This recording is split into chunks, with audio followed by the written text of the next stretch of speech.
Elon Musk, right? You see the headlines, you hear all the controversies. But if you really want to understand the guy behind the rockets and the electric cars, you've got to go deeper than the news.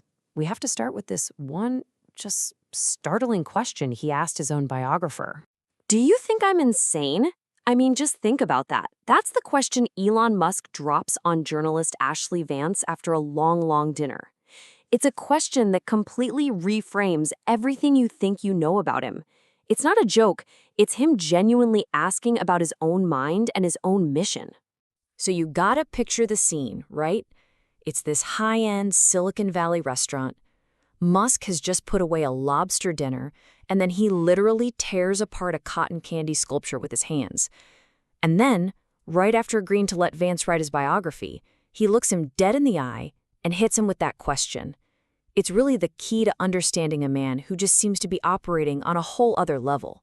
Okay, so to even begin to try and answer a question like, is he insane, we first have to get our heads around the epic scale of his mission. Because this isn't about a bunch of separate companies. It's about what his biographer calls a unified theory for keeping humanity alive.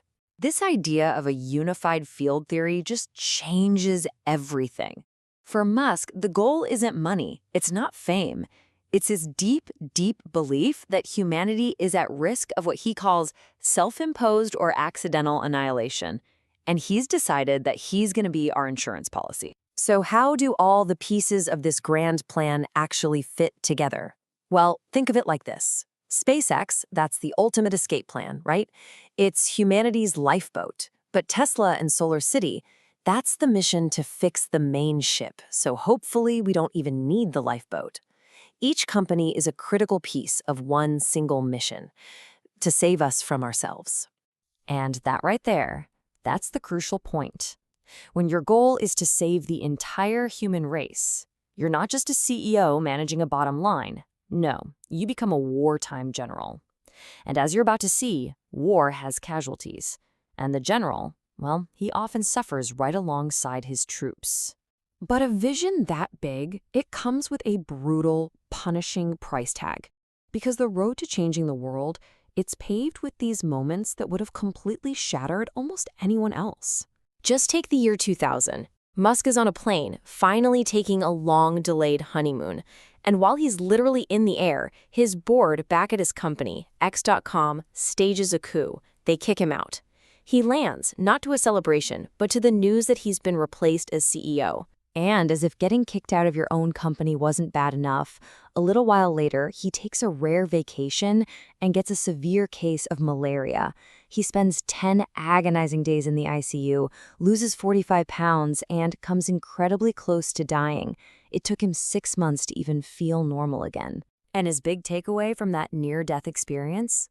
This quote. It's got that dark humor, but it tells you everything about his mindset. Any time off, any break from the mission, he sees it as a potentially fatal distraction.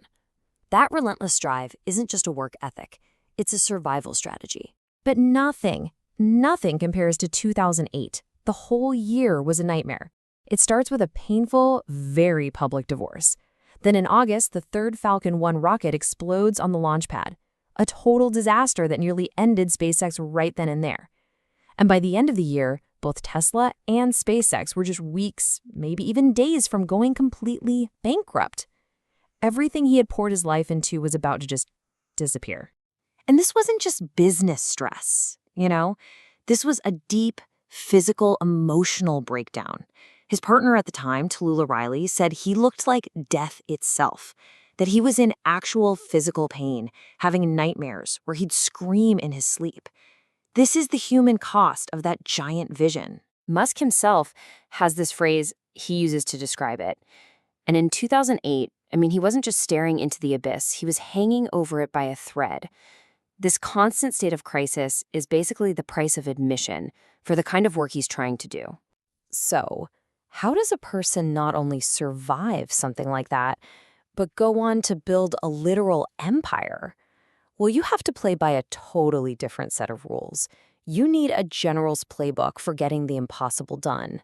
So what's his secret sauce? His operational philosophy? It boils down to this almost legendary 4-step method. First, you recruit an army of absolute A players. Second, you lead from the trenches, not from some corner office. Third, you question every single assumption, every requirement. And finally, if something you need doesn't exist, you don't compromise. You just build it yourself. And when it comes to recruiting, he is just relentless. We're talking about him personally calling the top engineering students in their dorm rooms. He'd cherry pick the absolute best people from giants like Boeing. New hires talk about being grilled by him for hours until he's basically downloaded 90% of what they know. He's not just hiring people, he's absorbing their expertise. To really get his philosophy, just look at how he tackled the space industry. For decades, the big aerospace companies were basically building a new Ferrari for every single launch. Super expensive, one-time use. Musk's goal for SpaceX was completely different. Built a reliable, reusable Honda Accord, something that could get the job done over and over, making space travel affordable and common. It totally flipped the industry on its head. And his absolute defiance? It's perfectly captured in the story of the giant touchscreen in the Tesla Model S. The entire car part supply chain told him, no way, it's impossible, it's never been done. And his comeback was just so perfectly Musk. I know, that's because it's never been put in a fucking car before. If they couldn't do it, fine, he'd do it himself. Which brings us all the way back to where we started. We've seen the epic mission, we've seen the unbelievable suffering, and we've seen the method to the madness. So what is the ultimate price for this kind of world-changing progress? At the time Vance's book was written, Musk's net worth was around $10 billion. And yeah, that's an absolutely astronomical number. But when you stack it up against the sleepless nights, the public humiliation, the near-death experiences, the constant brink of total failure, you gotta ask, what does that number really even mean? So what's the final verdict on a guy like this? Is he a hero, a villain? Well, the book lands on something way more complex and, frankly, more interesting. It's just his empathy just operates on a different scale. He feels this profound, intense connection to the future of the entire human species. And that feeling is so powerful, it can sometimes just blot out the feelings of the individual people standing right in front of him. And that leaves us with one last massive question. To do things on the scale of, say, making humanity a multiplanetary species, do you have to be wired differently? Is this level of obsessive drive, this willingness to endure so much pain, is that the unavoidable price we have to pay to push our entire species forward? The answer, just like the man himself, is anything but simple.